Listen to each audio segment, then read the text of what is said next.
Bagaimana jika seorang Jenderal Kopassus datang ke kantor polisi untuk mengambil mobil istrinya yang kena tilang, malah bertemu dengan oknum polisi yang curang? Dengan cepat Jenderal tersebut menghajar polisi hingga babak belur. Mari kita simak, ceritanya jangan lupa like dan subscribe ya. Jenderal Santoso melangkah dengan tegap memasuki ruang lobi kantor polisi BKT. Di setiap langkahnya, kehadirannya yang penuh otoritas hampir bisa dirasakan di udara. Wajahnya yang tampak tegang, mencerminkan ketidakpuasan yang mendalam. Namun di balik itu, aura kekuasaannya begitu kuat, seolah memancarkan energi yang tak bisa dipandang sebelah mata. Hari ini, ia datang dengan tujuan yang jelas. Mengambil mobil milik istrinya, Ibu Ika, yang disita oleh oknum polisi tanpa alasan yang jelas dan sah. Dalam setiap detik yang berlalu, Jenderal Santoso mencoba untuk menenangkan dirinya, meski gelora amarah terus bergelora di dalam dadanya. Ia tidak bisa mengerti mengapa polisi melakukan tindakan seperti ini tanpa dasar yang jelas. Sebagai seorang jenderal, ia sudah terbiasa menghadapi berbagai tantangan dan ancaman. Namun kali ini ada ketegangan yang berbeda. Menghadapi oknum yang seharusnya menjaga keadilan, tetapi justru mengorbankan prinsip itu, membuat hatinya semakin sesak. Ia tahu bahwa persoalan ini tidak akan selesai hanya dengan kata-kata, dan ia siap untuk bertindak jika diperlukan. Langkahnya terus berlanjut menuju meja resepsionis. Tubuhnya yang tegap seperti menggambarkan bahwa tidak ada yang bisa menghalangi tekadnya hari ini. Di meja resepsionis, seorang polisi muda menatap Jenderal Santoso dengan pandangan ragu, seolah ia tidak yakin apa yang harus dilakukan. Bapak Santoso, mobilnya ada di ruang barang bukti, tapi saya harus menghubungi atasan terlebih dahulu. Katanya dengan suara sedikit gemetar, mencoba menjaga sikap profesional, meskipun jelas tampak ketegangan di wajahnya. Jenderal Santoso hanya menatapnya dengan tatapan tajam yang penuh perhitungan, seolah memeriksa setiap gerak-gerik orang di sekitarnya. Tanpa sepatah kata pun, ia hanya mengangguk pelan, memberi sinyal bahwa ia akan menunggu. Amarahnya perlahan mulai mendidih, namun ia tahu betul bagaimana mengendalikan dirinya di situasi seperti ini. Semua orang di sekitar kantor polisi ini tahu siapa dia, seorang jenderal yang memiliki segudang pengalaman dan kekuatan. Tetapi kali ini bukan kekuatan fisik yang akan ia gunakan. Hatinya merasa kesal dengan tindakan sewenang-wenang ini, dan ia menunggu dengan sabar. Setiap detik yang berlalu semakin menambah ketegangan di dalam dirinya. Ia tidak ingin ada keributan, namun ia juga tidak akan membiarkan keadilan terus dipermainkan oleh orang-orang yang berwenang. Setelah beberapa menit, sebuah suara memecah kesunyian. Fuad, seorang polisi berpangkat lebih tinggi yang dikenal dengan sifat arogan dan menyebalkan, muncul di ujung koridor. Ia mengenakan seragam resmi dengan sikap yang terlihat penuh percaya diri, bahkan sedikit meremehkan. Senyum sinis di wajahnya seolah menandakan bahwa ia merasa menang dalam permainan ini. Jenderal Santoso, apa kabar? Sapa Fuad dengan nada yang tidak menentu, hampir seperti menggoda. Matanya memandang Jenderal Santoso dengan rasa terhina, seolah ia merasa superior. Mobil istri Anda ada di tempat kami, tapi jika Anda ingin mengambilnya, ada biaya yang harus dibayar, katanya dengan nada yang sangat santai, seperti menjual barang di parkir. Wajahnya yang tampak puas menggambarkan bahwa ia merasa mendapatkan sesuatu yang berharga. Ia tahu betul bahwa posisi Jenderal Santoso akan membuatnya merasa terpojok, dan ia yakin dengan dalih biaya tebusan, ia bisa mendapatkan keuntungan pribadi dari situasi ini. Fuad tidak merasa takut sedikit pun meskipun yang ada di depannya adalah seorang jenderal yang bisa membuatnya menderita hanya dengan satu kata. Ia memandang Jenderal Santoso seperti seorang pembeli yang sedang menawar harga. Jenderal Santoso menatap Fuad dengan tatapan yang tajam. Matanya seakan-akan mampu menembus setiap lapisan kebohongan yang disembunyikan di balik kata-kata Fuad. "Biaya? Apa maksudmu?" tanya Jenderal Santoso dengan suara yang rendah. Hampir seperti bisikan yang penuh ancaman, namun tetap tegas dan penuh wibawa. Suaranya terdengar berat, penuh beban, seolah ia sudah sangat lama menahan diri untuk tidak meledak. Ia sudah cukup mendengar bisikan-bisikan dari orang-orang di sekitarnya tentang polisi yang seringkali menyalahgunakan wewenangnya untuk keuntungan pribadi. Ia tidak bisa membiarkan hal itu terjadi begitu saja. Istrinya, Ibu Ika, tidak melakukan kesalahan apapun yang pantas mendapatkan perlakuan seperti ini. Setiap serat tubuhnya dipenuhi dengan rasa kesal yang semakin memuncak. Sebagai seorang jenderal, ia tahu bahwa ia memiliki wewenang yang jauh lebih besar dari orang seperti Fuad. Namun kali ini, masalah ini bukan hanya soal wewenang. Ini adalah soal prinsip dan keadilan. Ia menahan diri, mencoba mengingatkan dirinya sendiri untuk tetap tenang, meskipun setiap detik rasa marahnya semakin membuncah. Fuad tertawa kecil, suara tawanya mengisi ruangan itu dengan kesan bahwa ia benar-benar menikmati ketegangan yang tercipta. Kita kan tahu, Jenderal, katanya dengan suara santai, seolah ia sedang berbicara kepada seseorang yang sudah ia anggap remeh. Semua ada harga kan? Kalau mau mobilnya kembali, ada uang tebusan yang harus dibayar. Berapapun yang Anda punya asal cukup, lanjut Fuad dengan tangan yang dilipat di depan dada, menunjukkan rasa puas yang tak terbendung. Senyum tipis di wajahnya seolah menandakan bahwa ia merasa yakin akan menang dalam permainan kotor ini. Ia merasa bahwa Jenderal Santoso tidak akan berani mengambil langkah lebih jauh. Bahkan untuk seorang jenderal sepertimu, harga itu bisa jadi sangat terjangkau, kata Fuad. Kini lebih mengarah pada ejekan yang semakin tajam. Wajah Fuad penuh dengan kebanggaan diri, seolah ia sudah menguasai situasi ini sepenuhnya. Ia merasa bahwa Jenderal Santoso tidak akan berani melawan, apalagi dengan cara yang keras. Dalam pikirannya, ia merasa ini sudah menjadi aturan yang tak terelakkan. Para polisi yang ada di sekitar mulai merasa canggung, tapi tidak ada yang berani mengintervensi. Jenderal Santoso mengernyitkan dahi, merasakan perasaan campur aduk yang sulit ia kendalikan. Ia tak pernah membayangkan akan berada di situasi semacam ini, menghadapi seorang polisi rendah yang menghalangi haknya untuk mengambil mobil istrinya yang telah disita dengan alasan yang jelas tidak masuk akal. Istrinya, Ibu Ika, yang tidak pernah melakukan kesalahan apapun kini menjadi korban dari permainan kotor yang dilakukan oleh oknum-oknum yang menyalahgunakan kekuasaan. Wajah Jenderal Santoso mengeras, ketegangan yang mulai terasa begitu pekat. Ia merasa seperti semua harga dirinya sedang dipermainkan. Kamu tidak paham, Fuad. Tidak ada yang perlu dibayar. Mobil itu milik istriku, dan aku datang untuk mengambilnya. Segera lepaskan. Perintahnya dengan suara yang dalam dan tegas, yang memancar penuh dengan otoritas. Setiap kata yang keluar dari mulutnya seolah menjadi perintah yang tidak bisa ditawar lagi. Ia ingin mengakhiri situasi ini, tetapi tahu bahwa hanya dengan kalimat itu, ia belum bisa mengubah keadaan. Namun amarah yang meluap dalam dirinya telah sampai pada titik puncaknya. Dan kini ia hanya menunggu reaksi dari Fuad. Namun Fuad tampaknya tidak terpengaruh dengan ancaman yang begitu jelas dan pasti dari seorang jenderal sepertinya. Sebaliknya, ia malah semakin mendekat, dengan langkah yang penuh keyakinan dan kekuatan. Wajahnya yang semula terlihat santai kini berubah menjadi lebih serius, hampir seperti sebuah tantangan yang siap dikeluarkan. Jenderal, dunia ini bukan tempat untuk orang sepertimu yang mengira semuanya bisa diselesaikan dengan kata-kata, ujar Fuad dengan nada lebih tinggi, yang mulai merasakan kekuasaan yang ia rasakan begitu kuat. Kalau ingin mobilnya, kamu harus bayar, lanjut Fuad. Matanya kini menatap tajam dengan ekspresi mencemooh yang semakin tajam. Ada nada sombong yang terasa begitu jelas di balik kata-katanya. Fuad merasa telah menguasai situasi ini sepenuhnya, dan ia yakin bahwa Jenderal Santoso akan tunduk dengan kondisi yang ia buat. Ia merasakan kepuasan tersendiri melihat wajah jenderal yang tampak lebih frustrasi. Fuad tidak melihat Jenderal Santoso sebagai seseorang yang harus dihormati. Sebaliknya, ia hanya melihatnya sebagai tantangan pribadi yang harus ditundukkan. Suasana semakin memanas, dan beberapa polisi yang ada di ruangan itu mulai merasa tidak nyaman dengan ketegangan yang tercipta. Tanpa peringatan lebih lanjut, Fuad melayangkan tinjuan keras ke wajah Jenderal Santoso. Pukulan itu begitu kuat dan penuh dengan kebencian, membuat suara dentuman terdengar keras di seluruh ruangan sempit itu.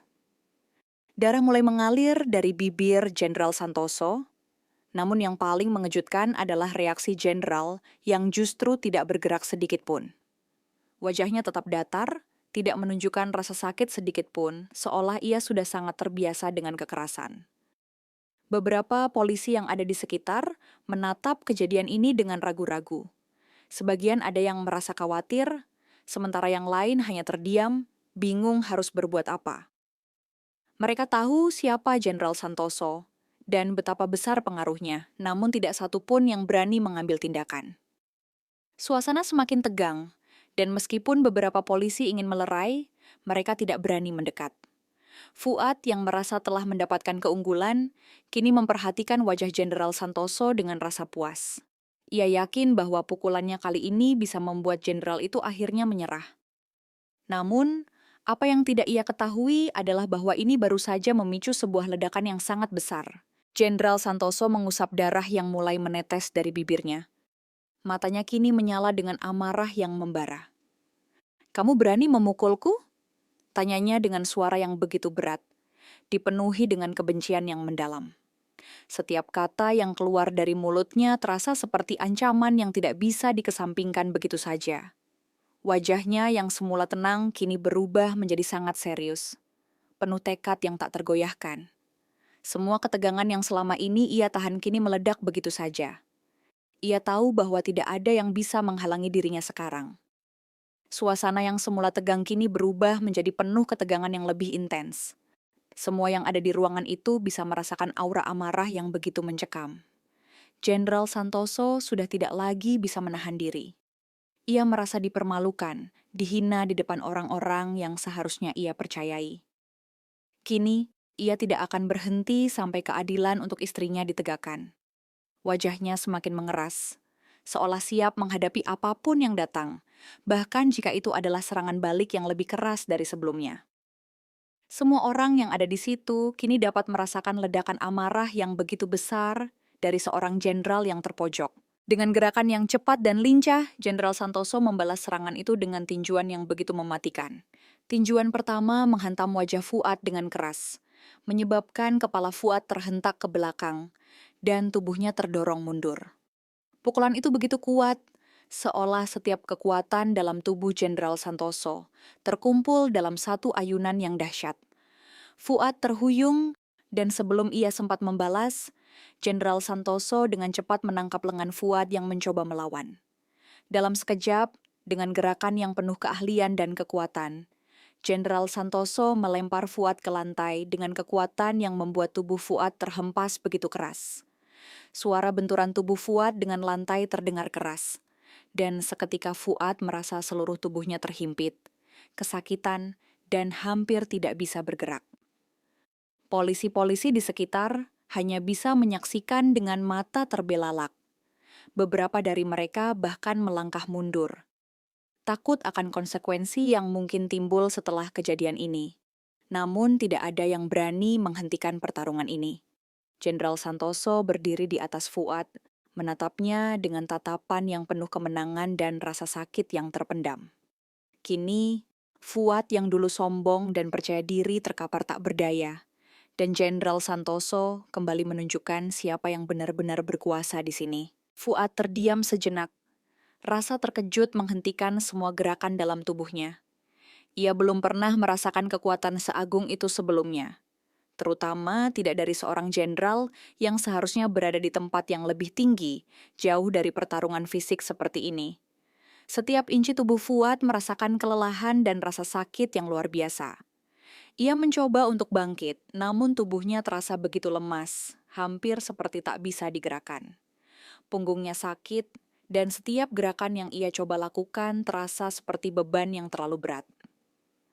"Ini baru permulaan," ujar Jenderal Santoso dengan suara yang mengerikan, penuh dengan aura kebencian yang tersembunyi. Kata-kata itu keluar begitu jelas dan tegas, sementara matanya yang menyala menatap Fuad dengan penuh tekad. Jenderal Santoso mendekat, melangkah perlahan namun penuh wibawa, sementara Fuad merasa ketakutan yang luar biasa. Suasana semakin mencekam, seperti ada ancaman yang menggantung di udara. Meskipun tubuhnya masih merasakan kesakitan, Fuad tahu ia sudah melangkah terlalu jauh. Kini ia terjebak dalam permainan yang tidak bisa ia menangkan, dan setiap detik yang berlalu semakin menyakitkan. Seketika, suasana berubah. Para polisi yang sebelumnya menyaksikan kejadian itu kini terdiam, terjebak dalam ketidakpastian dan kebingungan.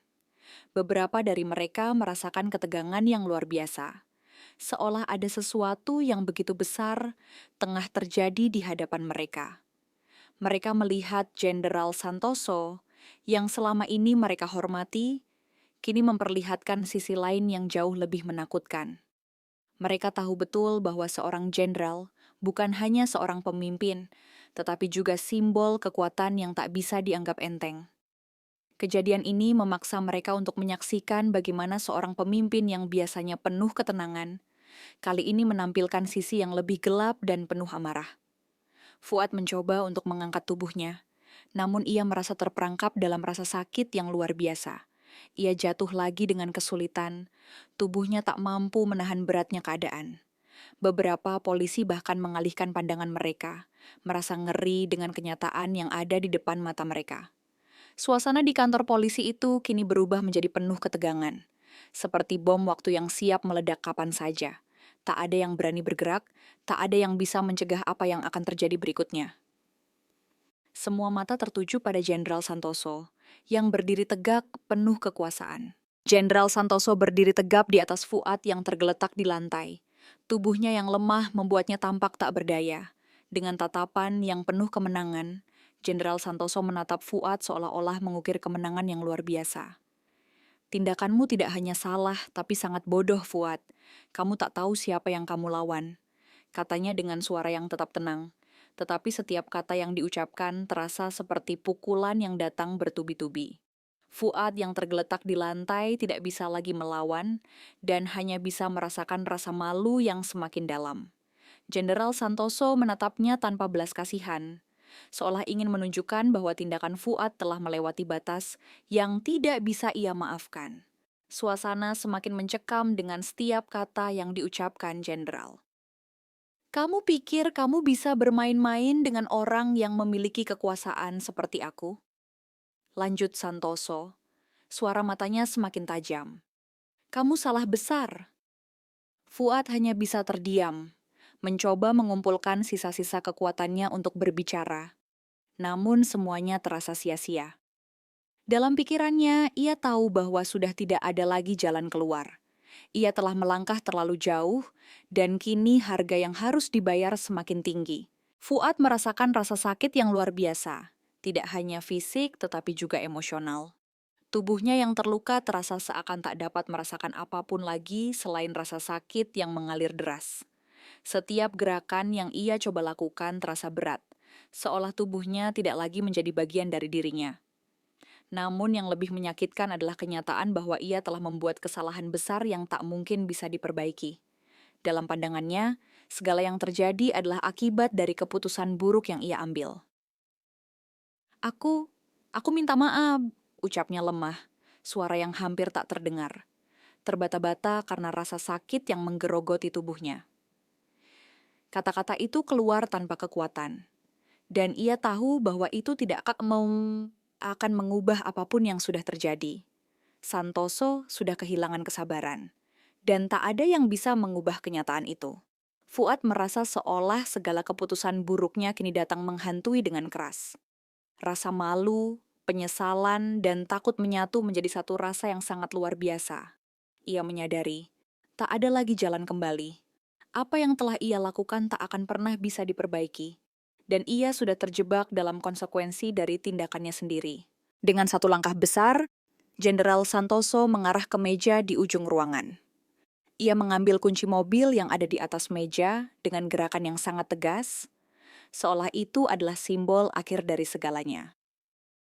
Sebelum meninggalkan ruangan itu, ia menoleh sebentar ke arah Fuad yang tergeletak di lantai, tanpa menunjukkan sedikit pun belas kasihan.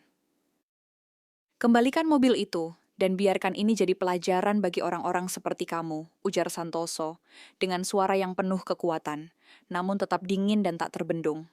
Kata-katanya menggema di ruang itu, seperti sebuah hukuman yang pasti akan diingat oleh siapapun yang mendengarnya. Santoso tidak memberi kesempatan bagi Fuad untuk berbicara lagi, dan dengan itu, ia meninggalkan kantor polisi, melangkah keluar dengan kepala tegak, membawa kemenangan yang tak dapat diganggu-gugat. Fuad tetap terbaring di lantai, tubuhnya lemas, tak mampu bergerak. Ketegangan yang ada di udara terus menggantung, dan meskipun ruangan itu tampak kosong setelah kepergian Santoso, ada rasa yang menggetarkan di hati setiap orang yang menyaksikan peristiwa itu.